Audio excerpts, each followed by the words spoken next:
Welcome back. સમાચારો સાથે આગળ વધીએ. વાત કરીએ અમરેલીની. અમરેલી માર્કેટ યાર્ડમાં ફક્ત એક જ વે બ્રિજ હોવાને કારણે ખેડૂતોને હાલાકીનો સામનો કરવાનો વારો આવ્યો છે. યાર્ડમાં વાહનોની લાંબી 2 કિલોમીટરની કતારો સર્જાઈ, જેને કારણે અહીં ખેડૂતો માટે પરિસ્થિતિ વધુ વણસી છે. ત્યારે માર્કેટ યાર્ડના સેક્રેટરીએ વે બ્રિજ બનાવવાની હૈયાધારણા પણ આપી.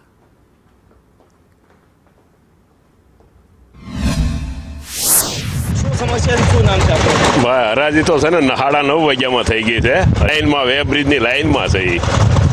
શું કરવું જોઈએ સોલ્યુશનમાં તો એને વે બ્રિજના કાંટા વધારવા જોઈએ, અથવા ઓછો માલ હોય એને ડાયરેક્ટ જોખાવો જોઈએ. આવો થોડાક માલવાળા 3 કલાક લાઈનમાં ઉભા રહી છે. અને અહીંયા ખેડૂત 2 કિલોમીટર સુધી લાઈન હોય, વે બ્રિજ એક જ છે અને રોજની માટેની આ તકલીફ છે. સવારના આવ્યા હોય 5 વાગ્યાના, આગલી રાતે આવેલા હોય ખેડૂત, અને તોય 4 વાગે તોય એ છૂટા નથી થતા ખેડૂત. અમે ગોંડલ તાલુકામાંથી આવ્યા છે, અહીંયા અમરેલી યાર્ડ જોવા આવ્યા છે, પણ આ વ્યવસ્થા જોઈને એમ થાય છે કે આ ખેડૂત હેરાન થાય છે. તમે જોઈ રહ્યા છો આ વાહનો, આ સતત વાહન માથે બેઠું રહેવાનું.